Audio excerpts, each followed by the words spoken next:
If I've shown you anything in this series of videos, I hope it's this. American capitalism worked, and it can work again.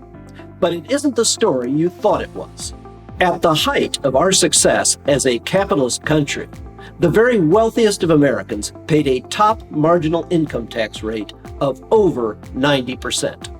In response, rather than pay the tax, they circulated their money back into the economy. They invested more, not less, in their businesses. They paid their workforces more, not less, in compensation and benefits. And they supported more, not less, of America's great charitable causes, all of which made our country and our businesses and workforces the envy of the world. Since then, a small number of self-interested billionaires have employed shady tactics to influence our tax code in their favor. Along with that, they've made our economy work very well for them and very poorly for the rest of America.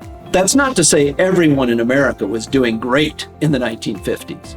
Women and racial minorities were not equally valued members of our society.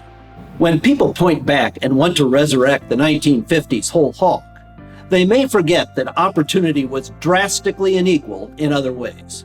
This is why our America today has more potential than that era ever did.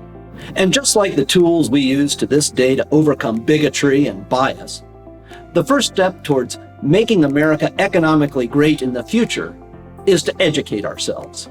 That's why it's so important not only to share this information with people in your circle, but with the elected officials who represent you.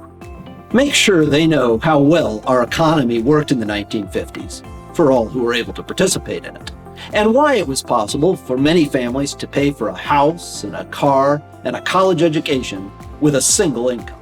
Make sure people know one important fact that many politicians today might find uncomfortable. By any objective standard, the recirculation of wealth was central to the functioning of our capitalist economy. Share the data, share these videos, and help open America's eyes to how wealth and income inequality were addressed successfully when upward mobility and broad middle-class prosperity produced by capitalism made America the envy of the world. It was 20th century America's robust, progressive tax code.